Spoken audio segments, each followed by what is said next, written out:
In the Middle East, there seemed to be at least a chance at a ceasefire today, but that was in the morning. By afternoon, all hope was lost. Not only did Israel reject the ceasefire proposal, Israeli soldiers have now been told to prepare to expand operations in Gaza. And today, for the first time, anger over what's happening there exploded in the West Bank. Hundreds of Palestinians there took to the streets, furious over what's happening in Gaza. At least 5 people were killed in clashes with Israeli forces. And in Gaza, after 18 days, 828 people have lost their lives, most of them civilians. In Israel, 38 people have died, most of them soldiers. Once again, our Eric Sorensen is covering this story for us. For much of the last 3 weeks, Israel has had the upper hand. Military strikes at will, deflecting most Hamas attacks. Even accepting a ceasefire, Hamas rejected. But after yesterday's shelling of a UN school in Gaza, even if it's unclear what happened, the outcry is growing for Israel to back off. 16 died in that school attack. Many children who survived are in hospital.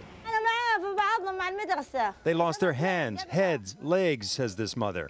What did we do to deserve this?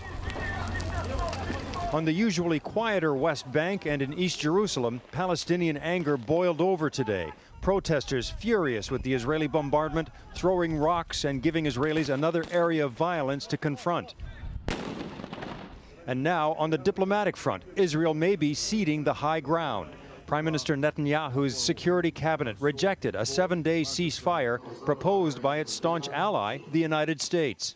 The whole world is watching a tragic moment after tragic moment unfold and wondering, when is everybody going to come to their senses? Israel apparently balked at terms that would not allow it to continue to destroy the tunnels Hamas has built under Gaza and the Israeli border. By my calculation, says this Israeli soldier, 26,000 concrete components were used to build this tunnel.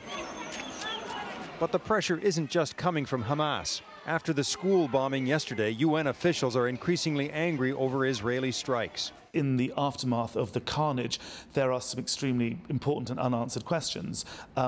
Where did the shells, the mortars, whatever it was, come from? The U.S. Secretary of State says he's confident a ceasefire can be achieved. And late today, Prime Minister Netanyahu told Kerry Israel will begin a 12-hour pause in Gaza starting tomorrow morning. Eric Sorensen, Global News, Toronto.